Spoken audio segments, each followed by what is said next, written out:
Hi, I'm Ali Tran, and I'm here with Ian Tuason, Nina Kiri, and Adam DiMarco to discuss their new upcoming audio-focused A24 horror film, Undertone. Hey, Hi. Hi. hi. Hi, guys. So Undertone is being marketed as the scariest film you'll ever hear, and nobody lied with that one. So let's get into this. So, Ian, this is your directorial debut. What was the inspiration behind such an unconventional audio-based horror movie premise? It started when I was going down a rabbit hole uh, in the the in on the creepy side of the web, the creepy pastas and stuff, and uh, that I was I was scared going through the reading through those blog posts and seeing the photos uh, and then there wasn't any movie that scared me as much as that around that time. So I started, I started thinking about what what movie I would write. It started out as a radio play, and then so I was focused on the EVP recordings and the all the audio recorded creepypastas, and I landed on hidden messages in songs backwards. Uh, I I remember uh, just starting the song and already being afraid, just before I even hear any message, and then I started trying to find as many songs as I could that had hidden messages, and it got scarier when I found a Sesame Street song, and then it got scarier when the younger I got, and that was how it all started. And then there's so many other stories on how the caregiving aspect. I was caregiving my parents, so there was that, and then there was my love for cinema, and also my love for found footage, and combining the two, having that idea to combine the two. Yeah, there was just a lot going on there, and I had a lot of time. So I was there. I was Evie. I was stuck in the house for about a year, 2 years and a half. I was just writing the whole time and scaring myself. Yeah, caregiving can be extremely hard. So I'm glad that you were able to find an outlet to create art out of that. Really glad about that. This one is a question for you all. So this movie is obviously being called the scariest movie you'll ever hear. So could you guys describe the scariest sound of the film that you think will keep audiences up at night? The absence of sound. Mm-hmm. The Yeah, the yeah, suctioning away of sound. yeah. That is a The great one. the death rattle. Yeah. It's a guttural clicking sound. It's almost like maybe the growl of a velociraptor. Right. Hmm. And what about you, Adam? They took my answer. Those are yeah. But for me, some pretty scary sequences in this where the sound cuts out, and then as an audience member, you're even left more in the lurch. Where you're like, wait, you start to get used to scary sounds, and then that's gone, and it's just a scary visual. Or there's a sequence in this where there's maybe not as many visuals and just the sound. It keeps you kind of on your toes, Hmm. so to speak. No, totally. So I saw in another interview that you guys said this set was haunted, but also safe. Could you guys Mhm. elaborate more on that experience?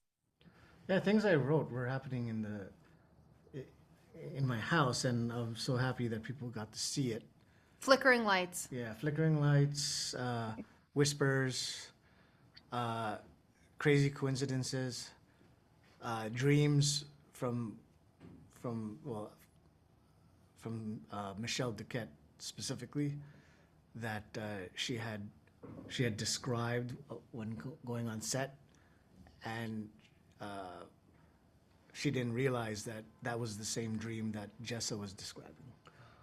Yeah, so there was like things like that that were happening, and safe because We were protected. Yeah, I feel like we're protected by my parents, uh, and and the sage that I burned, Well, we That's also good. still had our crystals. and we had crystals. There was There were Cody evil, Callahan. evil Just, eyes everywhere. Oh, we should also. tell her about so Ian's friend would go to a well, a freshwater well in Ontario, and collect water under a full moon in this like these glass cases that were blacked out, so the light of day never touches the water.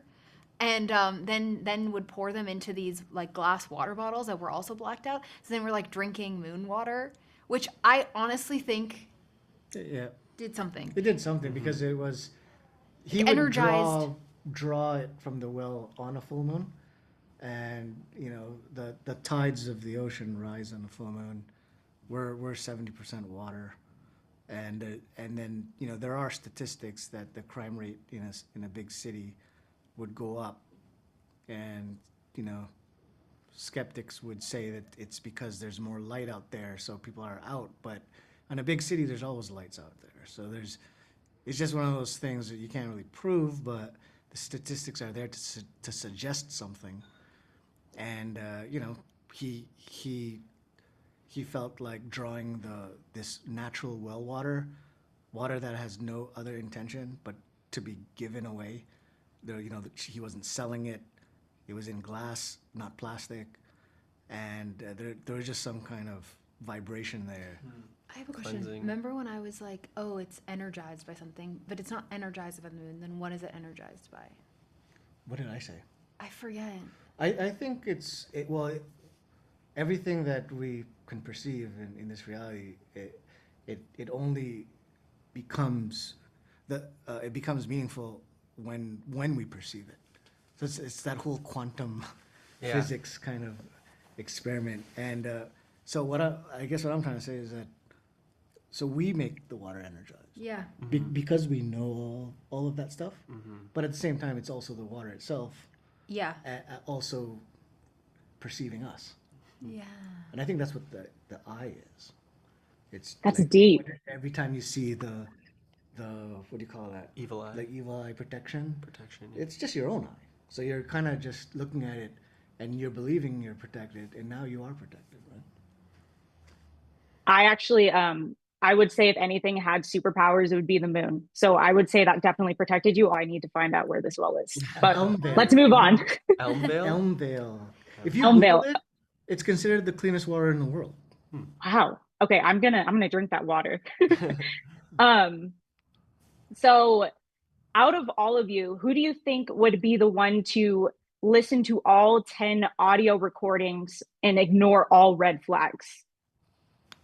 Ian? Yeah, Probably I Ian. would. 100% Ian. For Yeah, I'm protected, so protected. I'll do it for the team. Yeah. The moon water. Yeah. Research and protection. I'm way too. Yeah. I don't think I'd make Yeah. it through the first one. Yeah, Yeah. I'd be freaked out. Yeah. Okay, going off of that, was there a specific sound in the film? I know you already kind of answered this question, but that creeped you out during filming. Hmm. Not me. I mean, I wasn't creeped out during filming. I was never creeped out during filming. No, there's the putting on the headphones was helpful to enter a state of just like concentration, but no, I wasn't creeped out during filming. I know that Graham, our DP, was creeped out when he heard the nursery rhymes for the first time, because he had some comms on, and he was panning into nothing while listening to these kids singing Baba Black Sheep, and then he looked at me and he got it. He didn't get it before, which was frustrating because he's like, I'm like, come on, pan to nothing. What are you doing? Sometimes he didn't pan to nothing.